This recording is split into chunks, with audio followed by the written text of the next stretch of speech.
Hi, I'm Jeff, the General Manager of 24/7 Fitness Clubs. I'm a certified personal trainer, and I'm the Director of the Shape Up for Life Health and Fitness program. And I'm here today to talk to you about change. Specifically, I'm here to talk to you about how to achieve a goal by implementing effective change. You see, change is the only constant in the universe.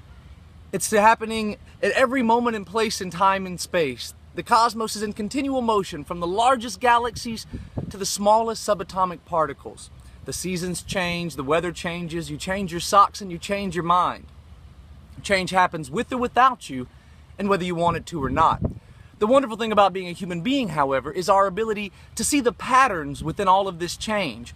We see the patterns and the systems that they form, and using our imagination, we can envision other ways to use those systems, other ways to use those patterns. And then with our opposable thumbs, our dexterous fingers, we implement a plan and we change the world. We actually are engineers of change. We imagine something and we create it. So how do we do that? How do we achieve a goal? How do we achieve this change effectively? Before I tell you about that, I want to let you know a little bit more about me. I'm 37 years old. And I'm a certified personal trainer, but I'm also in school seeking a degree in physical therapy. At 25 years old, I was a 285-pound high school dropout. I was miserable. I was unhealthy and unhappy. I had high blood pressure, high cholesterol. I was on Lipitor. I was pre-diabetic. I wanted change, but I didn't know how. See, I thought that change was something that happened to me, not something that I had any control over. So I walked around with this defeatist attitude all the time because the world never gave me what I wanted. It never gave me what I needed. It never gave me what I desired. Now, looking back, I realized it was my fault because I had failed to learn the lessons that my life gave me. I had failed to see the patterns. So that's the first thing I want to talk about. When implementing effective change, you need to see the patterns, and that's knowledge. We have to have knowledge. If you want to change something, you need to know about it. And the more you know, the more you're going to be able to change. How do we get this knowledge?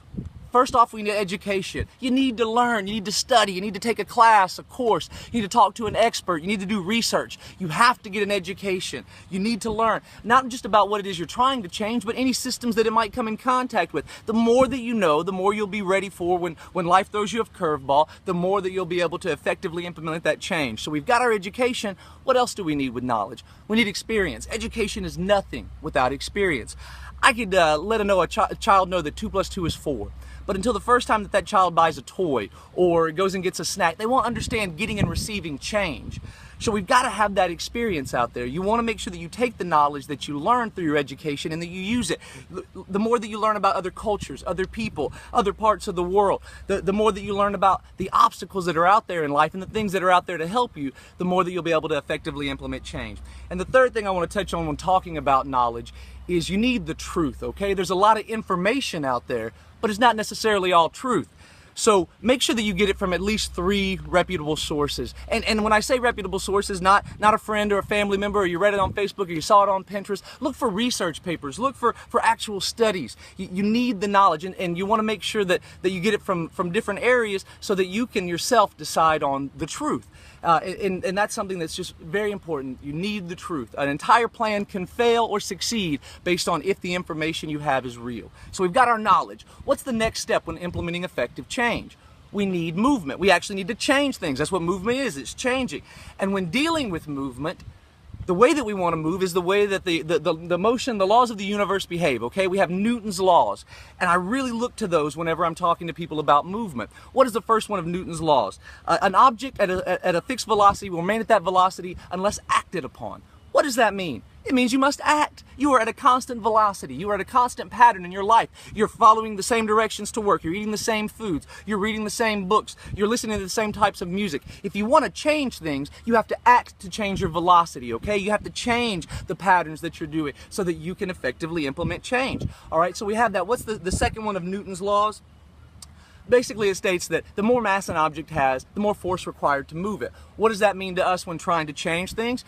The more that you want to change, the harder it's going to be to change things. You have to understand that. You are going to have to work to make change happen. I could bend down right now and untie and tie my shoes, and that's a minimal effort. But if I wanted to tie and untie 100 different pairs of shoes just because I'm weird that way, then it would take me a lot more effort. If I want to get a bachelor's degree, it's going to require effort, but a master's degree, much more effort, much more force required. If you want to lose a pound or two versus 100 pounds, there's a difference there. So understand that, know that it's not going to simply be easy all the time. And of course, Newton's third law, everyone knows this: for every action, there's an equal and opposite reaction. It's the push, ladies and gentlemen. We get it all the time in life. It gives us bouncing balls and rockets that fly. When I leap right now, boom, I'm pushing against the earth. It's pushing back. When I land, the impact, I feel it in my bones when the earth is pushing back. So there's going to be a push in life. When you're trying to move things, when you're trying to change it, life's going to push. So you have to be ready for that. You have to make sure that you understand that you're ready for that pushback. And I'm going to tell you, as human beings, you will never experience a greater push than the people in your life that love you, that care about you. I don't care if you're trying to change a light bulb or you're trying to change a life. People that you would never expect will try and push you away from your goals. A lot of time I attribute this to fear, but the truth is there's a lot of different reasons. But you have to be ready for those pushes. You have to be ready for them. How are we ready for that push? Well, that goes to our third principle. We've got our knowledge, we've got our movement. We need to be balanced, okay? That when implementing effective change, you have to be balanced. And that's how we remain ready for the push. And the best way to be balanced, simple. You need to be adaptable. Adaptability. It goes back to knowledge. The more that you know, the more that you've experienced, the more that you understand that's out there, the more that you'll be able to move based on those things. When life throws you an obstacle, you'll be able to go over it, under it, around it, through it. But you have to be able to be adaptable to make sure that you can implement effective change, because those obstacles, that push, the unexpected, change, it's happening all the time. So always be adaptable. Make sure that you can do that. The second thing when it comes to balance is we need precision. And we need a focal point. What is it? What is the specific balanced goal that we're trying to achieve? We're trying to create a reality that doesn't exist. So we need to make sure that every moment in our life, every movement, every thought, every action is balanced with that goal in mind, with it at the center. And so sometimes you're going to have to rearrange things in your life. And the more that you want something to change, the more you're going to have to rearrange things to constantly keep it at the center, to constantly keep it as the focal point, to be precise with that moment.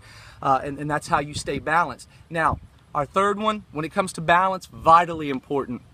You need to make sure that you are diligent. That's the word I like to use, diligent. It's a constant effort. And when it comes to balance, you really need that. Because again, we have obstacles coming at us from all directions at all moments in time. So you have to constantly be aware. You have to realize that you need to change your plan whenever it comes. You need to move differently. You need to learn more, but you must always be diligent. Don't ever expect that it's going to go the way that you plan. And so I'm not saying to worry so much as prepare, be diligent, be ready for it, because that's the only way you could ever stay balanced in this life, is to be constantly prepared. So we've got our knowledge, we've got our movement, and we've got our balance. And there's only one more principle that we really need when implementing effective change. And that fourth one is power. You see, knowledge and movement and balance, they require power. We have to power our movement. We have to power our thirst for knowledge and our use of knowledge. We have to power the abilities for our body and our mind to stay balanced. How do we power those things? Well, you need energy, and we learned in school that energy is neither created nor destroyed. So as human beings, we need to consume energy. And when you think of consuming energy, I'm not talking about just what you eat.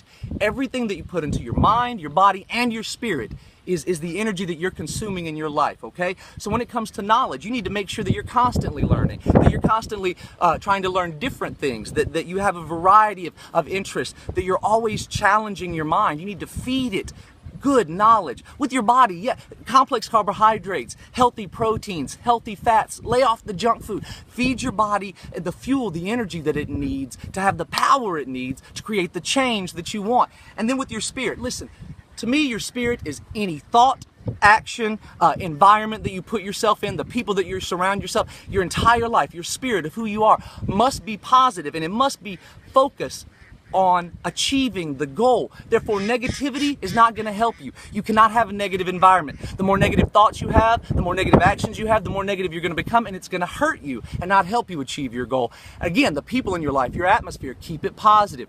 But you definitely need that energy to come into your life to help you achieve the goal. So we've got our energy. What else do we need? Well, we need consistency. Okay, we talked about diligence earlier, but we need consistency for power. You know, the turbine constantly going keeps the plane flying. The generator constantly spinning keeps the power on. You constantly pedal a bike and we constantly get forward motion. So that consistency in life is how we get power. You need to make sure that you understand that. You fall off the wagon, you get back on there. You have to do it. You have to make sure consistency generates power to change things. And the last point that I want to talk on when it comes to power is the most important, I think, for a human being when generating the power to make change. And that is why? What is the reason? Why are you trying to implement this change? What is your desire and your want? And why do you want it? And how badly do you want it? You see, I really believe that where there's a will, there's a way, but you have to have the will. Okay, so what gives you the drive? You need to know that. You need to be very specific with that. I remember when I was trying to get healthier, when I weighed 285 pounds, I wanted big muscles. And that didn't really give me much drive. But as I learned more, as I realized that I wanted to breathe better and be able to not be tired when I walked up 3 steps of stairs, and when I got specific about how I wanted my clothes to fit and how I wanted to feel about myself and the things that I wanted to do, going out enjoying life more, spending more time in nature. These are all things that helped me to generate the power I need because there was a purpose, a reason, and there was a will, and I found a way. So that's how we implement effective change. We use knowledge to make balanced movements, and we have to power that. Okay, we have to. So those are the 4 areas that I believe will help us implement effective change. But I'm going to give you a secret one, and this is something that's not really a secret because I tell all my clients this. Work is only work until you make it fun, and then it's play. So that's what I want you to do. I want you to go out there and play more. Enjoy life. When we were kids, we knew it. We rode bikes, we climbed trees, we were out in nature. And now we wake up every morning, go to the fridge, put something in our face, we sit down, we're at a computer, we're at a TV. You need to go out and have fun. Experience different things. Take a dance class. I don't care if you want to go hiking, if you want to learn how to canoe, do something fun that helps you move more, that helps you learn more, that helps you stay more balanced in life, that helps you to power the change that's going to happen with or without you. So you better make sure that you make it the change that you want it to be, okay? Have a good day.